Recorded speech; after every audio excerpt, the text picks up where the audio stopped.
Shabbat Tov, estamos en el Motzai Shabbat de la Parashat Korach acá en Israel, Parashat Shashlecha, Chutz La'aretz. Me fijé en el almanaque, entonces la Parashat, cuando acá se va a leer la Parashat Balak, en Chutz La'aretz se va a leer Jukat y Balak, y ahí se van a poner ya, vamos a estar en el mismo Parashiot para Parashat Pinchas, va a ser después del Zayin de Tammuz para todos ya. Todo. Entonces, vamos a seguir con lo que estamos estudiando en Pirkei Avot, que es el capítulo 3 del libro Vivir como judío.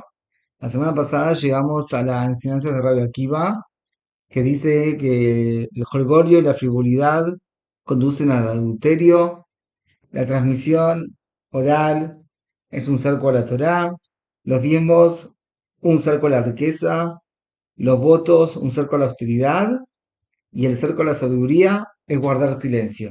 ¿Qué es lo que vimos en la última clase del jueves? Último video. Entonces vamos a ir con la próxima Mishnah, que es la Mishnah, según la cuenta esta, la Mishnah 15. Dice así, entonces él solía decir, ¿quién es él? Él es el Rabbi Akiva. ¿Quién? Dice así, él solía decir, cuán directo es el ser humano que fue creado a imagen divina. Con mayor aprecio aún, se le informó que fue creado a imagen divina. Como está escrito, pues en la imagen de Dios, Él hizo al hombre. ¿Cuán dilectos son los israelitas? Porque fueron llamados hijos de Dios. Con mayor aprecio aún, se les informó que fueron llamados hijos de Dios. Como está escrito en el versículo del Deuteronomio 14:1, vosotros sois hijos del Eterno, vuestro Dios. Barim Atem Hashem Elokejem. ¿Cuán directos son los israelitas? Porque se les fue entregado un instrumento precioso. Con mayor aprecio aún, se les informó que les fue entregado el instrumento precioso con el cual fue creado el mundo. Como está escrito, he aquí que una excelente adquisición os he adjudicado, no abandonéis mi Torah. Dice el Rab Steinbuch en el libro, lo que está escrito en la Mishnah con mayor aprecio aún. El Rambam me explica que Dios aprecia tanto el ser humano que le reveló que es un ser pensante y le es posible reflexionar sobre los actos de Dios. Aunque Dios limitó su capacidad de entendimiento, de todas maneras les es posible alcanzar un nivel superior al de los entes celestiales. ¿Cuán directos son los israelitas porque fueron denominados hijos de Dios? Leemos el tratado de Baba Batra 10a. Cuando ustedes cumplen la voluntad divina, son denominados hijos de Dios. En tanto que cuando no cumplen la voluntad divina, son denominados esclavos. Aparentemente no se entiende. ¿Cómo es posible que los israelitas sean denominados esclavos, siendo que no obedecen al amo? ¿Qué dice acá? Cuando no cumplen la voluntad divina, se llaman esclavos. Un esclavo, si no cumple la voluntad divina, lo matan. Si no cumple la voluntad del rey, lo matan. ¿Qué significa esto que son esclavos y no obedecen al amo? Entonces, no es un esclavo. Entonces, el Rabbi contesta de la siguiente manera. Podemos responder de la siguiente manera. El hijo, o sea, un hijo, al cumplir la voluntad de su padre, intenta regocijarlo y trata de cumplir su petición íntegramente. Por ejemplo, si le pide dar un vaso de té, no le da solamente el té, le da el té, un pedazo de torta, etc. A diferencia del esclavo, que aunque cumple la orden de su patrón, no tiene ningún interés en regocijarlo, sino meramente en obedecerlo. Que un esclavo le pide hacerme un té, haz un té, no va a decir, bueno, te doy un vaso de galletita también. No, un té, ahí tenés el té. Según lo expuesto, comprendemos la enseñanza de nuestros sabios, mencionada anteriormente. Cuando los israelitas cumplen la voluntad divina para regocijar a Dios, entonces son denominados hijos de Dios. Es que cuando cumplen su voluntad, pero no tienen ningún interés en regocijar al Creador, hasta ahí son denominados esclavos. El Elisa le exigía a cada uno fijar un tiempo diariamente para el estudio de la, de la ética judía musar, porque lo primordial del servicio divino es cumplir los preceptos con amor y alegría, como es apropiado a todo temeroso de los cielos. Con mayor aprecio aún se les informó que le fue entregado un instrumento precioso, así dice la Mishnah. El Gaón de Vilna explica, en Tratado de PA 1.1, que cada palabra de estudio de la Torá vale como un cumplimiento de un precepto. O sea, cada palabra es un precepto. Por lo que en cada minuto se pueden cumplir cientos de preceptos de Torah. La persona tiene una hoja de Gemara, puede hacer varios, varios cientos de preceptos, como explica Hafetz Haim en Torah Tabay, con el cual fue creado el mundo. Por medio del estudio de la Torah y cumplimiento de los preceptos, se crean mundos espirituales. Como es sabido, lo que estudiamos en Nefesh Haim, cada palabra de Torah, como dice el Nefesh Haim, que si el mundo estuviese vacío de estudio de la Torah, incluso un instante, en ese momento el mundo se destruiría. Entonces el mundo se mantiene gracias al estudio de la Torah. Ahora, sigue diciendo la Mishnah que sigue, también Rabbi Akiva, todo está previsto, no obstante, el libre albedrío fue otorgado a los seres humanos. El mundo es juzgado para bien y todo es según la mayoría de los actos. Explica Rav Steinbruch, aunque todo está previsto por Dios, cada uno goza del libre albedrío para elegir el camino del bien, el camino del mal. O sea, que a diferencia de lo que varias personas piensan, que uno ya nace bueno o malo, entonces el Rambam, el Hot Chubá, lo va a mencionar, explica que no es así. Y el Heshbon es fácil. Si realmente Dios determinaría antes que la persona nazca si va a ser justo o va a ser malvado, entonces sin que la persona lo decida, entonces, ¿cómo después lo juzgan por eso? Ahora, si la persona ya fue creada para ser malo, malvado, o si ya se decidió que va a ser un justo antes de nacer, entonces, ¿cómo lo recompensan o cómo lo castigan? Ahora, está forzado por sus actos. Entonces, no puede ser algo así. El Rambam pregunta, de todas maneras, aparentemente no se comprende. A nosotros sabemos que Dios sabe todo. Sabe, es por el pasado, presente y futuro. Entonces, Dios ya sabe lo que va a pasar con una persona, si va a ser justo o no va a ser justo. Entonces, ¿cómo puede ser que Dios ya sabe algo? ¿Qué es lo que va a pasar con esta persona? Dios vive acá hasta la eternidad, entonces no hay tiempo, la persona ya ve a todas las personas al mismo tiempo, no me llené. Es algo que nosotros no comprendemos, no estamos en el tiempo, nosotros es un concepto fuera del entendimiento humano. Entonces, si Dios ya sabe lo que la persona va a hacer, entonces ella sabe que si va a ser justo o no. Entonces, ¿cómo tiene el libre albedrío? Si Dios ya sabe lo que va a hacer, qué va a hacer de su vida. Entonces se explican que ese no se lo cayur. Lo que la persona tiene el libre albedrío. Y lo que la persona, y lo que Dios ya sabe lo que la persona va a hacer, Dios ya sabe lo que la persona va a hacer, y una cosa no contradice a la otra. ¿Cómo? Es una de las maravillas de la creación, que hay algo así. Entonces uno me pregunta, siendo así, que el único que puede entender eso es Dios, entonces ¿para qué pregunté esta pregunta? Así preguntan en qué es el Mishneh. Después que Rambam llegó a toda la explicación está, llegó a decir, bueno, es así, hay libre albedrío, pero no vamos a entender el tema. Entonces le pregunta qué es el Mishneh, entonces ¿para qué preguntar? El rabbi le pregunta, ¿para qué preguntás? Si no vas a contestar la pregunta, ¿para qué preguntas? Mejor no preguntes nada, y ya está. No, dice que es el Mishneh de oro, jaja. A Rambam me hizo así, porque si alguien me venía a preguntar, que sepan que no hay respuesta. Que la respuesta es justamente esta, que no hay respuesta, que es, hay una respuesta, que hay libre albedrío, es decir, la persona tiene libre albedrío, aunque Dios ya sabe lo que él va a hacer, hay libre albedrío y no hay contradicción. ¿Cómo puede ser? Son las maravillas de la creación, son cosas son algo que está fuera del entendimiento humano. Esa es la respuesta. Y acá les vamos a aplicar acá en el coso, en el libro de Vivir como Judío.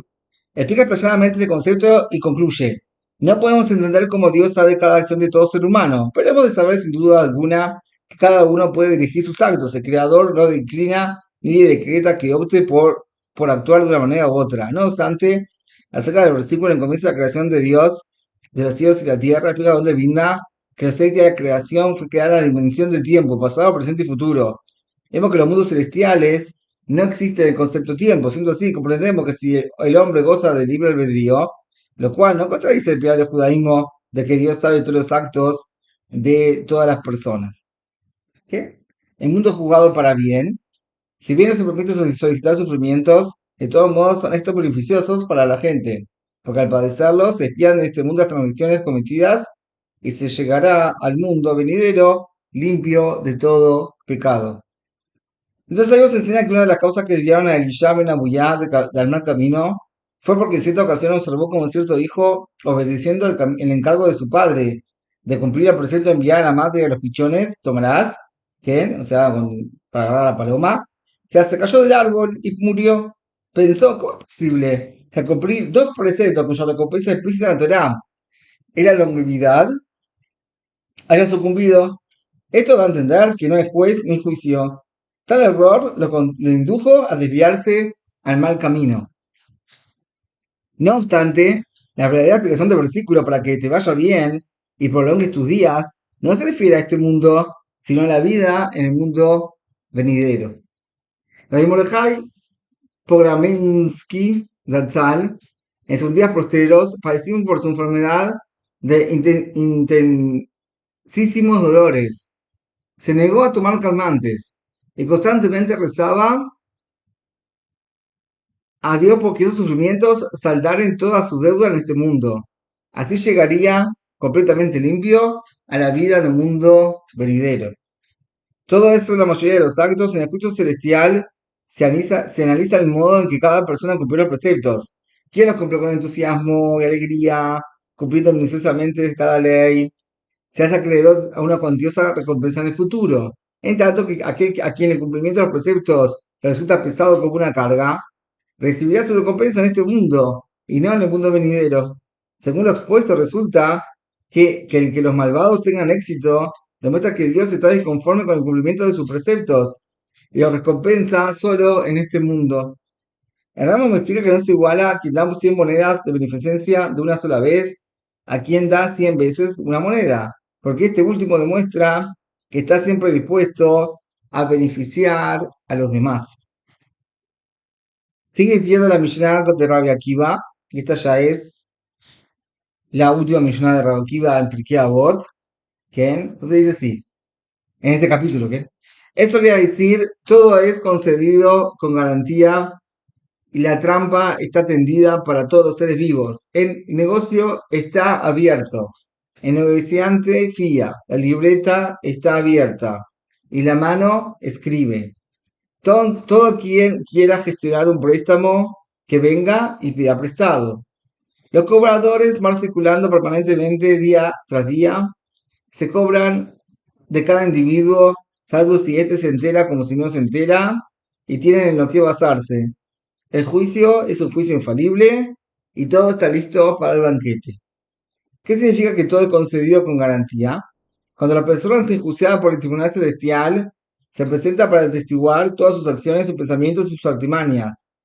Dios es garante de recompensar a cada uno según los actos buenos que realizó en vida, o bien de castigar a quien transgredió sus preceptos. Y la trampa está tendida para todos los seres vivos. Rabino Badia Bartenura explica que la trampa alude a los sufrimientos y a la muerte, ¿no? Que acosan a la persona toda su vida y no hay forma de librarse de ellos. El negocio está abierto. Rabino Yonah explica que este mundo se asemeja a un negocio que ofrece mercancía. Los prudentes son precavidos de no tomar de todo lo que se presente, porque llegado el momento tendrá que pagar la deuda. La viuda de Novardo solía decir que esta vida se asemeja a un restaurante, los clientes hacen su pedido, disfrutan, pero finalmente tendrán que pagar por cada plato que comieron. No obstante, quienes se dedican a servir a Dios no se sirven más que lo indispensable para servir al Creador, sin que esto deduzca la recompensa que les aguarda el mundo venidero, como los empleados de un hotel, quienes gozan de todas las comodidades, como quienes se hospedan en el hotel gratuitamente. La conducción divina no consiste en castigar al transgresor inmediatamente, sino que a veces se posterga el castigo al transgresor e incluso no solo castiga en este mundo, sino en el mundo venidero. El diario se explica que el tendero les fía a los clientes fijos, en tanto que los clientes eventuales les exige pagar en el momento de la compra. Análogamente, Dios deja que los malvados disfruten de este mundo, pero la guarda el castigo en el mundo venidero. Eso se llama el malvado a quien le va bien. Pero a los justos, que cometen pocas transgresiones, Dios los castiga en este mundo para que no acumulen deudas. Y esto se llama el justo a quien le va mal, lo cual indudablemente es lo mejor para él. La libreta está abierta y la mano escribe. El término escribe está presente, porque cada acción o palabra se escribe en los mundos celestiales cuando se realiza la acción, como está escrito, y sobre tu libro todos serán escritos. Los cobradores van circulando permanentemente día tras día. La Benobadia Bartenura explica que a términos encargados alude a los sufrimientos y a los sucesos que retribuyen al transgresor por sus transgresiones. Estos se conducen como los delegados de la comunidad, que por su frialdad exige que paguen las deudas a tiempo. En el Midrash Shmuel explica que los sufrimientos en cuotas diarias van saldando la deuda paulatinamente. Esa es una de las bondades de Dios, para que el transgresor no tenga que soportar de una sola vez el castigo por sus transgresiones. Se acuerdan de cada individuo tanto si este se entera como si no se entera y tienen en lo que basarse. A veces uno sabe que cometió una transgresión y otras veces no. En ambos casos, sus actos son escritos en el libro y todos los sufrimientos que el transgresor padece tienen en qué basarse. Todo está listo para el banquete, para culminar. Como explicamos anteriormente, el objetivo de los sufrimientos en este mundo es hacernos llegar limpios al mundo venidero. El Meir explica que el término banquete se refiere a la recompensa reservada para quienes cumplen la Torá. Cuánto uno compre para comer. Así será lo que encuentre listo a la hora de sentarse en la mesa. Análogamente, cada alma encontrará en el mundo venidero su porción conforme a cómo se comportó en este mundo. ¿Quién? Nos quedan dos Mishnayot en este capítulo y terminamos el vivir como judío al Pirkei Avot que hay hasta el capítulo 3. Esto ya lo vamos a ver, si Dios quiere, en el próximo video. Para terminar, voy a ver acá un poco los Rishonim, a la Mishnah, vamos a ver lo que dice el Rabino Badia de Bartegura, ya que es un poco la Mishnah es un poco larga, vamos a ver acá lo que resume.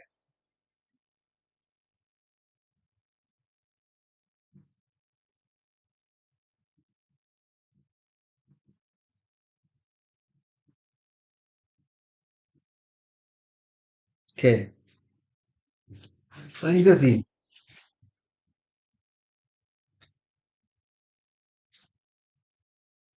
Kol Tzafui. ¿Qué significa que todo está visto? Kol Tzafui. Kol Mayadam Sebe Jadeja Darín Garbure Fanab. Todo lo que la persona hace, incluso en un cuarto oscuro, está revelado delante del Creador. Barreshune Tuná. Y la persona tiene libre albedrío para hacer el bien o el mal, como está escrito en el versículo en Deuteronomio 30:15. Observad, puse delante de ti la vida. Y tuvo Alam Lidón, que me das Rahamim.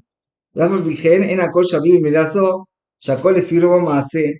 Amarbe más tobi, o sea, la persona que el mundo es juzgado para bien, pero de todas maneras con el atributo de misericordia. De todas maneras, no todos reciben lo mismo. La persona que aumenta en actos buenos, entonces le dan mucha misericordia. Y la persona que hace pocos actos buenos, entonces también le dan menos misericordia. Otra explicación, Akori Firo Mase, según la cantidad del acto, Sheradam Unidón, Ibros Kuyo Sakai, Ibros Hayab. Esa persona tiene mayor méritos, tiene mayor cosas, méritos que cosas negativas, entonces la persona sale bien, sale inocente en el juicio. Y si no, va a salir culpable. Aquí me explicó a Colza Fui, todo el acto de la persona, lo que hace y lo que va a hacer, todo está revelado ante de Dios. Y no vas a decir, siento que Dios sabe lo que la persona va a hacer, entonces vamos a ver que él está forzado a hacer justo o malvado. No, eso no. ¿Por qué? Porque hay libre albedrío, puede hacer bien o mal. Y no hay ninguna cosa que le obligue a eso. Por cuanto que es así, el mundo es jugado para bien. Ni para mirar Reyaim, por eso que Dios castiga a los malvados y recompensa a los justos. ¿Por qué? Porque la persona que transgrede por su voluntad y que está apropiado será castigado. Y el tzadik, el justo, es justo porque él quiere y es apropiado que reciba recompensa.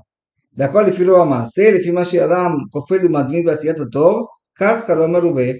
O sea que así como la persona repite el acto, así va a ser recompensado. Lleno de me, no se compara a la persona que da 100 monedas de oro para sacar 10 ubim de una sola vez, a la persona que lo da en 100 veces, como ya vimos en el libro de como judío. Se trata a mí, la cual le fui roba más, avaló al pi godel al mase. Que era, o sea que es según la mayor del acto y no la grandeza del acto.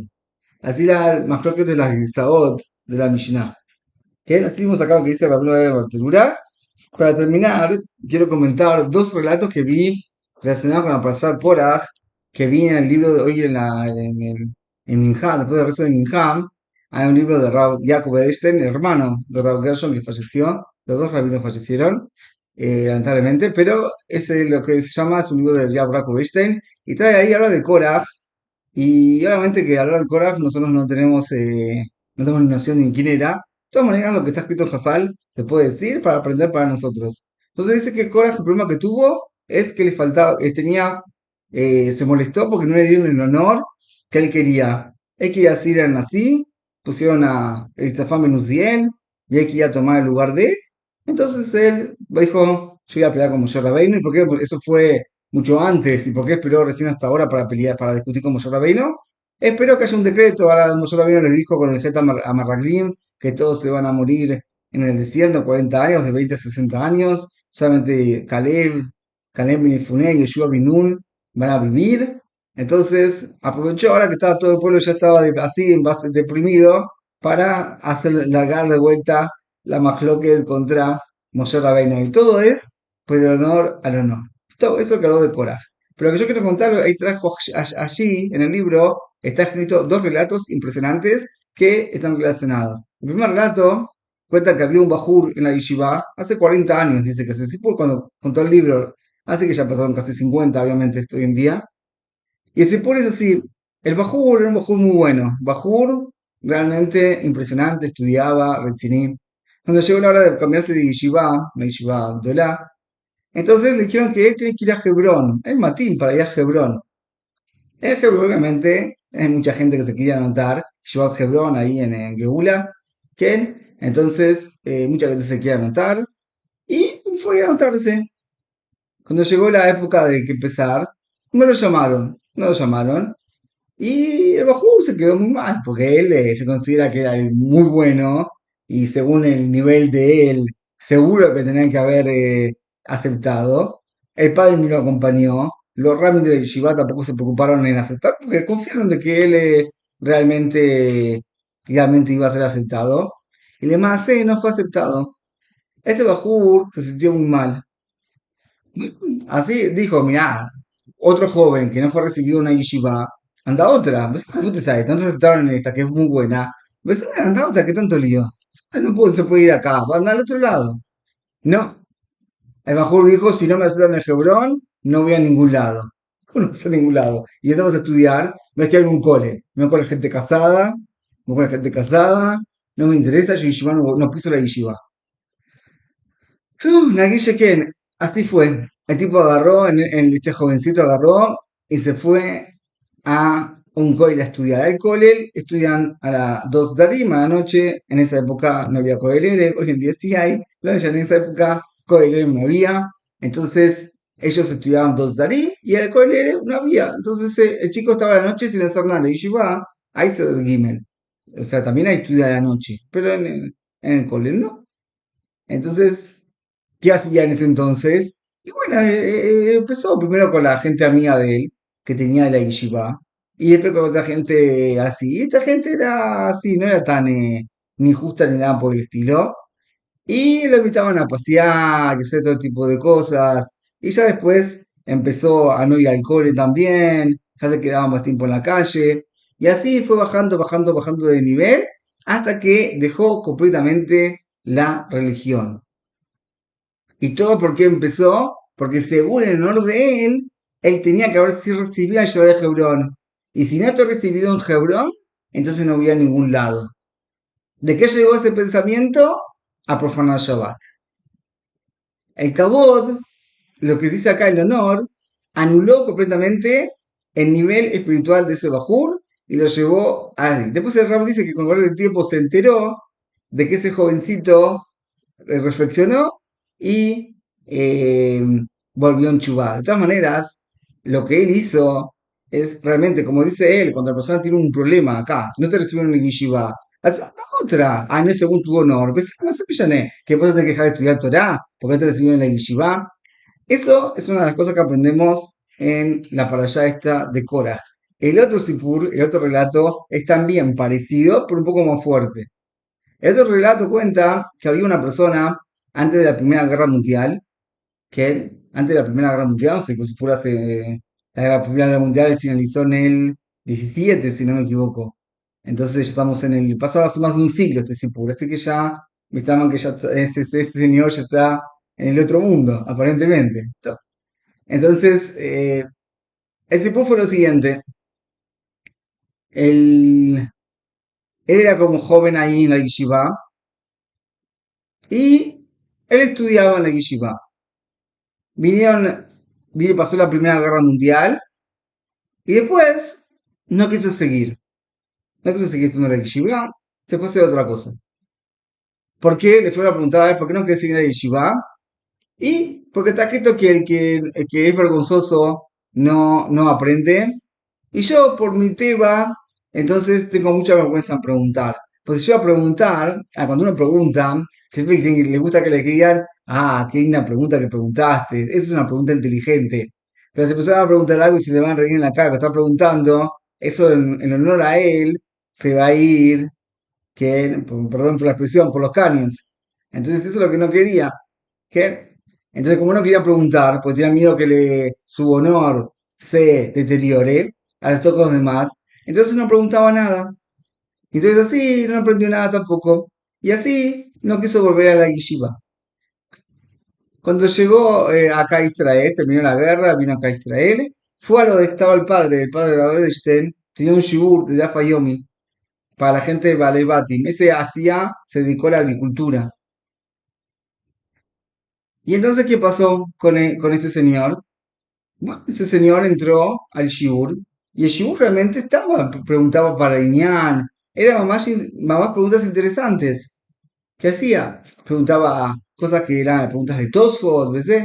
Y se dio cuenta el padre del Rav, se dio cuenta que este chico estudió en la yeshiva, se nota que sabe, está en tema.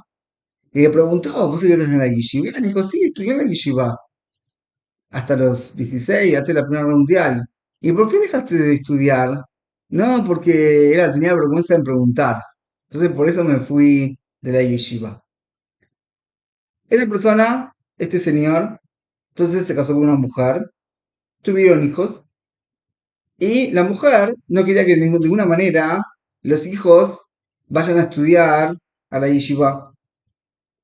¿Eh? No querían que de ninguna manera los hijos vayan a estudiar a la yeshiva, obviamente equivocado, una cosa equivocada, un error garrafal. Todo en que empezó de que él no quería preguntar para que no se rían de la pregunta y por eso no volvió a la yeshiva. Se casó con una mujer que tampoco entendía lo que es la maalá del estudio de la Torá. Y sus hijos entonces tampoco hicieron, valoraron el estudio de la Torá. Y no solamente eso, que después se dio cuenta, no, entonces que los hijos se alejaron del cumplimiento de la Torá, dejaron de usar tefilín, dejaron de cumplir Shabbat, dejaron todo. ¿Y todo de qué empezó? De no quiero preguntar porque tengo miedo que baje mi honor. Y así todo lo que una cosa se conlleva a la otra. Hasta que los hijos vigilan, no cumplen nada. Todas las generaciones, ¿todo por qué? Porque al padre se le ocurrió no tener vergüenza para preguntar. Y eso es lo que se aprende, dice el Rab, eso es lo que se aprende de la Parashat Korah. Eso tengo que aprender a no ser como un Korah. A si no, empezar a no tenés honor y por eso te quedas discutir con Moshe Rabbeinu que entregó la Torá. Y después quedarte así. Toda la gente, después de 120 años, muere, la entierran. Está, pero acá lo tragó la tierra, ni eso. La tierra está encima de él. No que está encima de la tierra. Tipo, una forma de decir, la tierra se lo tragó vivo. Dicen que en todos los 30 días dicen Moshe Emet, todo Emet, Barajno Badaim. Y todo porque por el honor. Y dice que nosotros tenemos que aprender para allá que si nosotros no recibimos el honor que requerimos, no por eso tenemos que bajar en algo nuestras obligaciones con respecto al servicio divino.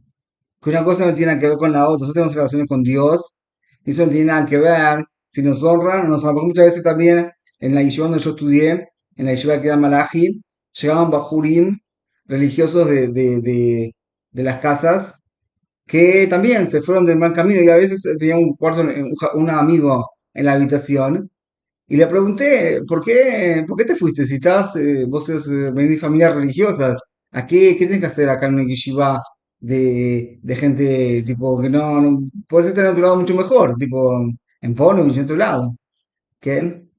Entonces, qué hace una yeshiva que son gente que, tipo, que están, gente que venía a fortificar a otras, etcétera? Entonces, ¿qué haces acá? Tipo, entonces él contó que no, que realmente la, el problema que tuvo que Rab le gritó.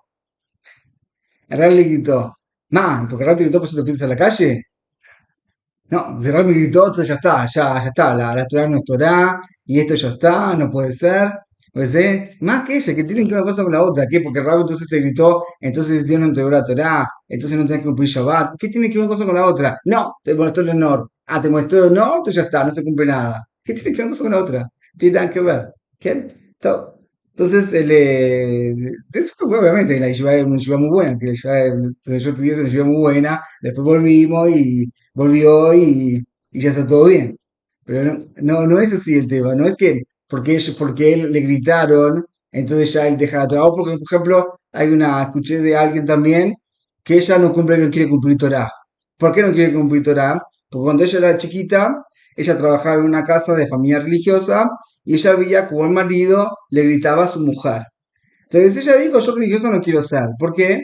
Ella no tenía una educación religiosa. De todas maneras, ni siquiera se interesó en averiguar si sí es mejor la educación religiosa o no. ¿Por qué? Porque yo vi cómo el marido le gritaba a la mujer. Entonces yo quiero ser religiosa. No lo quiero ser. ¿Por qué? Porque no sé cómo se comportan. ¿Qué tienen que ver una cosa con la otra? La Torah está 100%. Que la gente tenga Yetzer Hara, instinto del mal, no tiene nada que ver, son dos cosas completamente diferentes. Hay una Torah que recibimos como Moshe Rabbeinu, lo llevan transmitido de generación en generación hasta la eternidad. Y eso tiene que ver con cómo la gente se comporta, no tiene nada que ver, son dos cosas que tienen nada que ver. Las obligaciones de la persona que tiene con Dios y la persona que se comporta mal, la gente religiosa que no se comporta como tiene que ser. Entonces ellos van a tener que, en su momento, que si no se enchuba, rendir su juicio, no tiene nada que ver. No tiene nada que ver una cosa con la otra. Eso es lo que la persona tiene que hacer, lo que se llama Tzvei Dinin. Son dos cosas completamente distintas y separadas. Eso es lo que aprendemos también de esta parasha Korach, que la persona tiene que entender que, aunque no le den el honor, las opinaciones de no por eso tiene que salir a discutir como Moshe Rabbeinu, y no por eso tiene que salir a discutir con los Rabanim, y también acá en Israel lo mismo, acá también el Rab habló de lo que pasa acá con los partidos políticos, y también, si no quiso decirlo expresamente cuál fue el problema, pero en la raíz de todo, sin entrar en los temas del Dr. Link, que nosotros no nos metemos, la raíz de todo es que no dieron el honor que ellos se merecían. Ese es el problema que hay. Ese es el problema que hay en todos lados. Y eso es lo que la persona tiene que aprender de no ser así. De no ser así y de no hacer mahloket. La mahloket, las divergencias no conllevan absolutamente nada. Cuando hay, en el libro de Rab Zeide Epstein, que era el Mashgiach de la Yeshiva Torah Or, dice, él cuenta ahí que la Yeshiva había una época que había una discusión muy grande. Unos estaban por un lado, otros estaban por otro, y toda la gente quería saber cuál era la opinión del Mashgiach de la Yeshiva. El Mashgiach de Yeshiva dijo, yo en Mahloket no me meto, no estoy en el lado de ninguno tiene razón, yo no estoy con ninguno de los dos bandos. Y todo lo hace, y él tampoco se enteró de nada, no me interesa, no quiero saber ni cuáles son las opiniones de uno, ni cuáles son las opiniones del otro. La Mahloket no se justifica en absoluto. Así es lo que se aprende esta para allá, que es tratar de no hacer Mahlokot, de alejarse de eso, y está escrito en la Torah, Lot y que no hace Mahlokot, es algo realmente que el instinto del mal realmente se fortifica mucho, especialmente este tiempo que es previo a la llegada de Mesías, por cuanto más peleas haga, es mejor, porque así Mesías no va a venir, va a retardar más, se va a retrasar más en llegar, siendo que el Bet HaMikdash se destruyó por Sinat Hinam y por lo que es la zona Ra y Mahlokot, etcétera. Así también lo mismo, todo el tiempo que haya Mahlokot y la gente se pelee, etc. Entonces el único que está contento acá es el instinto del mal que hace su parte 100% y la gente, Baruch Hashem, lo sigue, en Baruch Hashem entre comillas, ¿quién? Lo sigue escuchando y así estamos. Entonces es lo que se aprende a la Rashad Korach, tratar de no hacer divergencias. Es algo difícil, Creo que la persona tiene que fortificarse porque eso es lo mejor que puede hacer también para él y también para todo el pueblo de Israel. ¿Cuál tu litra?